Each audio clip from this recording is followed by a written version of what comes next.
Davos పర్యటన ముగించుకుని CM Chandrababu Undavalli నివాసానికి చేరుకున్నారు. దావోస్ నుంచి ఢిల్లీకి వెళ్లిన సీఎం చంద్రబాబు పలువురు కేంద్ర మంత్రులతో భేటీ అయ్యారు. అనంతరం ఢిల్లీ నుంచి ప్రత్యేక విమానంలో గన్నవరం ఎయిర్పోర్టుకు చేరుకున్నారు. సీఎం చంద్రబాబుకు మంత్రులు కొల్లు రవీంద్ర, అనగాని సత్యప్రసాద్, ఎమ్మెల్యే యార్లగడ్డ వెంకట్రావు స్వాగతం పలికారు. అనంతరం సీఎం చంద్రబాబు గన్నవరం విమానాశ్రయం నుంచి హెలికాప్టర్లో ఉండవల్లికి బయలుదేరి వెళ్లారు. ఉండవల్లిలోని తన నివాసంలో సీఎం చంద్రబాబు అందుబాటులో ఉన్న మంత్రులు, ఎంపీలు, ఎమ్మెల్యేలతో భేటీ అయ్యారు. దావోస్ పర్యటన వివరాలను నేతలకు వివరించారు. రాష్ట్రంలో తాజా రాజకీయ పరిణామాలపై సమావేశంలో చర్చించారు.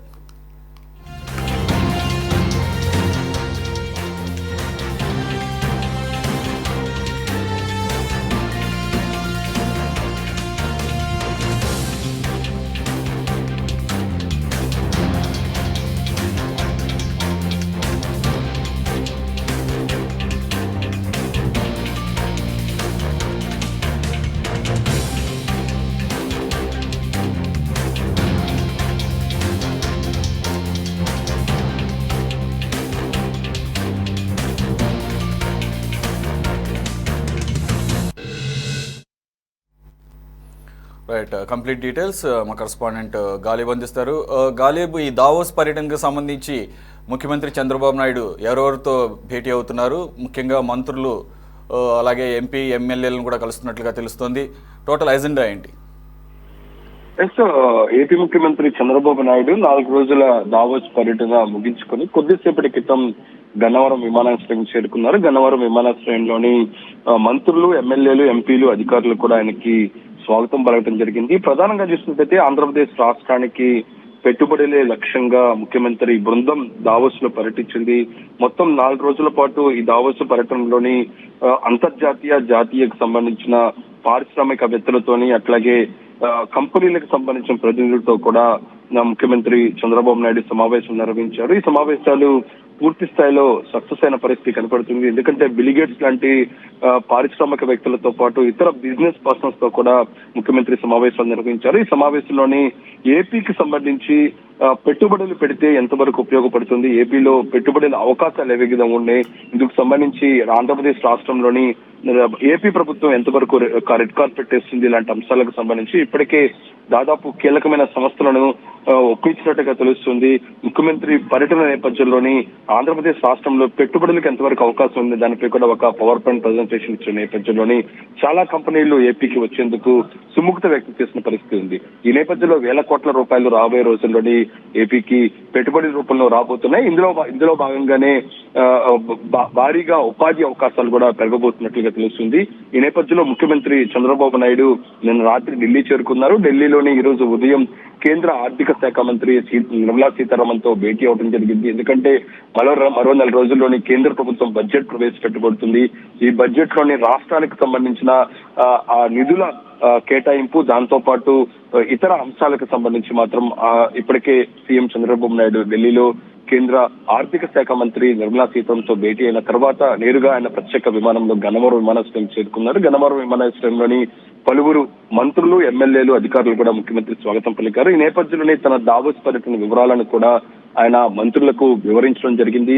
ఎందుకంటే దావోస్ 4 రోజుల పర్యటనకు సంబంధించి ఎటువంటి సంస్థలతోని తాము సమావేశం నిర్వహించావు, రాబోయే రోజుల్లో ఏ సంస్థలు ఏపీకి రాబోతున్న దానిపై కూడా కీలకంగా చర్చించడం తెలుస్తుంది. ఓవరాల్ చూసినట్టయితే దావోస్ పర్యటన ఏపీ ముఖ్యమంత్రి చంద్రబాబు నేతృత్వంలోని వెళ్ళిన నేపథ్యంలో పూర్తిగా సక్సెస్ అయినట్టుగా తెలుస్తుంది. ఈ నేపథ్యంలో రాబోయే రోజుల్లో భారీగా పరిశ్రమలతో పాటు పెట్టుబడులకు ఏపీకి రాబోతున్నాయి. ఇకపోతే గాలిబ్, మనం చూసాము ఆయన దావోస్ పర్యటనలో ఉండంగానే ఆయన, లోకేష్, అలాగే మరికొంతమంది అధికారులు, మంత్రులు ఇక్కడ ఏపీలో ఎంత రచ్చ జరిగిందో చూసాం. లోకేష్ని డిప్యూటీ సీఎం చేయాలని చెప్పేసి, డిప్యూటీ సీఎం ఖచ్చితంగా ప్రకటించాలని చెప్పేసి పొలిట్ బ్యూరో స్థాయి నాయకులు, అలాగే కొంతమంది ముఖ్య నేతలు కూడా మాట్లాడటం చూసాం. అలాగే అక్కడ జ్యూరిక్లో కూడా ఇండియన్ డయాస్పోరాతో మీట్ అయినప్పుడు చంద్రబాబు నాయుడు డయాస్ మీద ఉండగానే టీజీ భారత్ ఆ రకమైన వ్యాఖ్యానాలు చేయటం, అయితే ఆ తర్వాత అనఫీషియల్గా off the record Chandrababu Naidu TG భారత్ను మందలించినట్లుగా కూడా మనం వార్తలు విన్నాం. ఈ పరిస్థితుల్లో ఇప్పుడు ఉండవల్లి నివాసానికి చేరుకున్న తర్వాత అందరితో భేటీ అయ్యారు కాబట్టి ఈ అంశానికి సంబంధించి ఏమన్నా సున్నితంగా వారందరికీ ఒక దిశానిర్దేశం చేసే అవకాశం ఏమైనా ఉందా, మందలించే అవకాశం ఏమైనా కనబడుతుందా ఆ టాపిక్ మీద? ఎస్, ముఖ్యమంత్రి తాజా రాజకీయ పరిణామాలపై కూడా చర్చిస్తున్నారు. ఎందుకంటే ముఖ్యమంత్రి దావోస్ పర్యటనలో ఉండగానే వెళ్లే ముందు నుంచి కూడా ఆంధ్రప్రదేశ్ రాష్ట్రంలో ఉప ముఖ్యమంత్రిగా లోకేష్ ను చేయాలంటూ కూడా ప్రతిపాదనలు, డిమాండ్లు కూడా తెలుగుదేశం శ్రేణులు, కార్యకర్తల నుంచి కూడా వచ్చిన పరిస్థితి ఉంది. ఈ నేపథ్యంలో నేరుగా తెలుగుదేశం అధిష్టానం జోక్యం చేసుకుని ఈ అంశానికి సంబంధించి ఎవరు నోరు విప్పవద్దు, పార్టీ లైన్ దాటవద్దు, ఏదైనా నిర్ణయాలు ఉంటే ఆయా కూటమి పార్టీలకు సంబంధించిన అధినేతలు ప్రకటిస్తున్నారంటూ ఇటు తెలుగుదేశం పార్టీ అట్లాగే జనసేన అధిష్టానం నుంచి కూడా ఒక ఆదేశాలు ఇచ్చిన పరిస్థితి ఉంది. ఈ నేపథ్యంలోనే ఇటీవల కాలంలోని ఈ అంశానికి సంబంధించి చాలా మంది టీడీపీకి సంబంధించిన పాలిట్ బ్యూరో సభ్యులు కావచ్చు, టీడీపీ సీనియర్ నేతలు కావచ్చు నోరు విప్పుతూ ఉన్నారు. దీన్ని చాలా సీరియస్ గానే అధిష్టానం తీసుకుంటుంది. ముఖ్యమంత్రి ఆదేశాలతోనే ముఖ్యమంత్రి దావోస్ పర్యటన ఉండగానే ముఖ్యమంత్రి ఆదేశాల మేరకు టీడీపీ అధిష్టానం ఇందుకు సంబంధించిన నిర్ణయానికి దానికి సంబంధించిన ఆదేశాలు ఇవ్వడం జరిగింది. ఈ నేపథ్యంలో ఈ రోజు జరుగుతున్న తాజా రాజకీయ పరిణామాలు, ఇతర అంశాలకు సంబంధించి ముఖ్యమంత్రి, ముఖ్య నేతలు అట్లాగే మంత్రుల సమావేశంలో ఈ అంశాన్ని ఖచ్చితంగా ప్రస్తావించబోతున్నారు. ఎందుకంటే ఈ అంశానికి సంబంధించి ఏదైనా ఉంటే, నిర్ణయాలు ఉంటే కూటమి పార్టీలు తీసుకుంటాయి. నేరుగా ఒక పార్టీకి సంబంధించి ప్రభుత్వ కార్యకలాపాల్లో భాగంగా ఒక ఉప ముఖ్యమంత్రి అంశానికి సంబంధించి మాట్లాడటం ద్వారా కూటమి పార్టీల మధ్య ఉన్న స్నేహభావం దెబ్బతింటుంది. ప్రతిపక్ష పార్టీ అయినా వైసీపీకి మనం పూర్తిగా అవకాశం ఇచ్చే పరిస్థితి ఉంటుందనే దానిపై కూడా ఇప్పటికే ముఖ్యమంత్రి కొద్దిగా మందలించే అవకాశాలు స్పష్టంగా కనబడుతున్నాయి. ఎందుకంటే మరోపక్క వైసీపీ కూటమి పార్టీలోనే ఇబ్బందులు పెట్టే దిశగా, స్నేహభావం దెబ్బతినే విధంగా ప్రయత్నం చేస్తున్న నేపథ్యంలో నేరుగా కూటమి పార్టీలోనే కీలకంగా ఉన్న తెలుగుదేశం పార్టీ ఈ విధంగా మాట్లాడటం ద్వారా రాబోయే రోజుల్లో ఇబ్బంది వస్తుంది. కూటమి ప్రభుత్వానికి సంబంధించి కూడా స్నేహపూర్వకంగా ముందుకెళ్లేందుకు కూడా చాలా ఇబ్బందులు వస్తాయనే భావనకు తెలుగుదేశం పార్టీ అధినేత చంద్రబాబు నాయుడు వచ్చిన పరిస్థితి ఉంది. ఎందుకంటే ఇటీవల కాలంలోని దావోస్ పర్యటన తొలి రోజుల్లోనే ఏదైతే ఉందో బిజినెస్ మీట్ ఉందో అక్కడ లోకల్ గా ఉన్న తెలుగు వారితో సమావేశాల నేపథ్యంలో కూడా టీజీ వెంకటేష్ రాబోయే రోజుల్లోనే ముఖ్యమంత్రిగా లోకేష్ అవబోతున్నారు, తమ లీడర్ ఆయనే అంటూ కూడా కొన్ని కీలకమైన వ్యాఖ్యలు చేసిన నేపథ్యంలో అదే స్టేజ్ మీద చంద్రబాబు కూడా ఉన్నారు. ఆ తర్వాత కొంతవరకు కూడా టీజీ భరత్ ను నేరుగా సీఎం చంద్రబాబు మందలించినట్లుగా వార్తలు వచ్చిన నేపథ్యంలోని ఈ అంశానికి సంబంధించి చాలా సీరియస్ గానే ముందుకెళ్లేందుకు తెలుగుదేశం పార్టీ ఉన్నట్లుగా తెలుస్తుంది. ఎందుకంటే తెలుగుదేశం పార్టీకి సంబంధించిన కీలక పార్టీకి సంబంధించిన నేతలు ఈ విధంగా ప్రవర్తించడం ద్వారా కూటమి పార్టీలో విభేదాలు వస్తాయనేది కూడా ఆయన భావించారు. ఈ నేపథ్యంలోనే ఈ రోజు జరిగే కీలక భేటీలోని ఈ అంశాన్ని ఖచ్చితంగా ముఖ్యమంత్రి ప్రస్తావించబోతున్నారు. ఖచ్చితంగా పార్టీ లైన్ ఎవరు దాటవద్దు, పార్టీ లైన్ దాటితే చర్యలు తప్పవద్దు అనే హెచ్చరిక మాత్రం ఇచ్చే అవకాశాలు ఉన్నాయి. ఇకపోతే గాలిబ్ ఆయన అక్కడ ఉండగానే కొలికిపూడి అంశం ఒకటి చూసాము. ఆయన క్రమశిక్షణ సంఘం ముందు హాజరవటం, అలాగే ఆ విషయం మీద ముఖ్యమంత్రి చంద్రబాబు నాయుడు చాలా సీరియస్గా ఉన్నారు అని చెప్పేసి ఒక ఫెయిలర్ అయితే బయటకు వచ్చింది. కొలికిపూడి వ్యవహారం ఏమైనా అఫ్కోర్స్ ఈ రోజే వచ్చారు కాబట్టి దాని మీద వెంటనే డిసైడ్ చేయాల్సిన అవసరం లేదు. బట్ ఇప్పుడు కలిసే వాళ్ళలో క్రమశిక్షణ సంఘానికి సంబంధించిన వాళ్ళు ఎవరన్నా ఉన్నారా? అంశం కనుక ప్రస్తావనకు వస్తే ఒకవేళ కొలికిపూడి మీద కనుక చర్యలు ఏమన్నా తీసుకునే పరిస్థితి ఉంటే గుడివాడలో ఒక రచ్చ జరుగుతోంది. షాడో ఎమ్మెల్యేగా ఉన్నటువంటి తులసిబాబు మీద అనేక ఆరోపణలు వస్తున్నాయి. కాబట్టి మరి గుడివాడ ఎమ్మెల్యే మీద ఎందుకు చర్యలు తీసుకోరు, ఒక దళిత ఎమ్మెల్యేకి మాత్రమే షోకాజ్ నోటీసులు ఇస్తారని ఒక చర్చ కూడా పార్టీలో మొదలైనట్లుగా మనం వింటున్నాం. Of course it's too early to get something from CM, ఎందుకంటే ఫస్ట్ డేనే ఈరోజు వచ్చి దావోస్ నుంచి. బట్ ఆ విషయంలో ఏమన్నా ఒక సిగ్నల్స్ ఇచ్చే అవకాశం ఉందా? ఎస్, ఎందుకంటే సీఎం చంద్రబాబు వారంలో చివరి 2 రోజులు పూర్తిగా పార్టీ కార్యకలాపాలు, పార్టీలో జరుగుతున్న నిర్ణయాలకు సంబంధించి కూడా పూర్తిగా ఫోకస్ పెడుతూ ఉన్నారు. ప్రతి శనివారం ఆయన తెలుగుదేశం పార్టీ కేంద్ర కార్యాలయానికి వెళ్ళటం, అక్కడ వచ్చే సమస్యలను కూడా నేరుగా తెలుసుకుంటూ ఉన్నారు.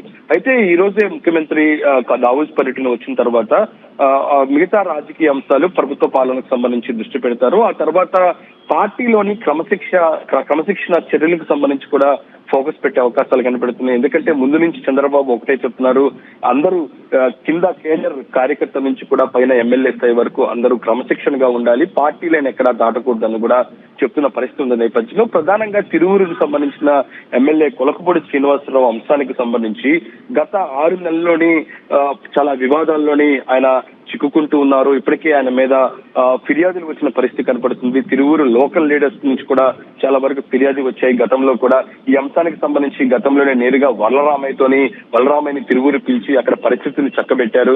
అయితే తాజాగా దళిత లీడర్లపై దాడి చేశారంటూ కూడా మరో ఆరోపణ కొలికిపీడిపై వచ్చింది. ఈ అంశానికి సంబంధించి క్రమశిక్షణ కమిటీ ఆయన పిలిపించి వివరణ అడిగింది. ఆ తర్వాత వరలరామయ్య మాట్లాడుతూ ఈ అంశానికి సంబంధించి ఇప్పటికే వివరణ కూడా పూర్తి నివేదికను అధినేత చంద్రబాబుకు సమర్పిస్తామంటూ కూడా చెప్పిన పరిస్థితి ఉంది. ఈ నేపథ్యంలో సీఎం చంద్రబాబు ఎటువంటి నిర్ణయం తీసుకోబోతున్నారు అనేది మాత్రం సర్వత్రా ఆసక్తి మాత్రం నెలకొంది. ఇప్పటికే పలుమార్లు కొలుకుపూడి వ్యవహారానికి సంబంధించి అధిష్టానం హెచ్చరికలు జారీ చేసినా సరే మరోసారి ఇలా ఆరోపణలు రావడంపై సీరియస్ గా వెళ్ళబోతున్నారా లేకపోతే వారింగ్ తో వదిలేస్తారా మాత్రం చూడాల్సి ఉంది. ఇది ఇలా ఉంటే మరోపక్క గుడివాడకి సంబంధించి ఎవరైతే అక్కడ లోకల్ గా ఎమ్మెల్యే ఉన్నారో ఆ ఎమ్మెల్యేకి సంబంధించి రాము విషయానికి సంబంధించి కూడా ఆయన షాడో ఎమ్మెల్యేగా ఉన్న తులసి బాబుకి సంబంధించి ఆయన ప్రస్తుతం ఏదైతే ఉందో ఈ ట్రిబ్యునల్ సంబంధించి రఘురామకృష్ణరాజు కేసులో కూడా ఆయన అరెస్ట్ చేశారు. గత ప్రభుత్వ హయాంలోని అప్పుడు పోలీస్ అధికారులకు ఆయన సహకరించారు. దాంతో పాటు ఇతర వ్యవహారాల్లో గత ప్రభుత్వానికి ఆయన ఉన్నారు అనే దానిపై కూడా పలు ఆరోపణలు వస్తున్నాయి. ఇప్పటికే పోలీస్ కస్టడీలో ఉన్నారు. ఈ అంశాలు ఒకసారి చూసినట్టయితే మరోపక్క క్రమశిక్షణ చర్యలంటూ తిరువూరు ఎమ్మెల్యే మీద చేస్తే తాను దళిత మీద చేస్తున్నారనే ఒక అభియోగాలు వచ్చే అవకాశాలు పడుతున్నాయి. గుడివాడలో ఇలాంటి పరిస్థితున్నప్పుడు గుడివాడ ఎమ్మెల్యేపై ఎందుకు చర్యలు తీసుకోలేదు అనే భిన్నాభిప్రాయం పార్టీలో వ్యక్తం చేస్తున్న నేపథ్యంలో ఖచ్చితంగా పార్టీకి సంబంధించిన కీలక నేతలతోని ముఖ్యమంత్రి రేపు గాని ఎల్లుండి గాని ఒక సమావేశం నిర్వహించుంటారు. ఇలాంటి క్రమశిక్షణ చర్యలతో పాటు పార్టీలను ఎవరు దాడుతున్నారు, ఎందుకంటే కులాలు దాంతో పాటు మతాలకు సంబంధించిన పక్కన పెట్టి పార్టీకి సంబంధించిన లైన్ లో కాకుండా ఎవరైతే దాటి వెళ్తున్నారు ఖచ్చితంగా ప్రజలకు నేరుగా జవాబుదారీతనంగా నియోజకవర్గాల్లో లేకుండా పూర్తి స్థాయిలో వివాదాలకు ఎందుకు వెళ్తున్నారనే దానిపై కూడా ఒక కీలక నిర్ణయం తీసుకునే అవకాశాలు కనిపిస్తున్నాయి. ప్రస్తుతం తాజా రాజకీయ పరిణామాలు దావోస్ పర్యటనకు సంబంధించి ముఖ్యమంత్రి ఈ భేటీలో ఫోకస్ పెట్టే అవకాశాలు కనపడుతున్నాయి. రేపు ఎల్లుండు పార్టీలో జరుగుతున్న పరిణామాలతో పాటు వివాదాలకు కేంద్ర బిందువుగా ఉన్న నేతలకు సంబంధించిన అంశాలపై కూడా ముఖ్యమంత్రి ఒక సమావేశం నిర్వహించి ఒక కీలక నిర్ణయం తీసుకోబోతున్నారు. రైట్, ఓకే, థ్యాంక్ యూ గాలి.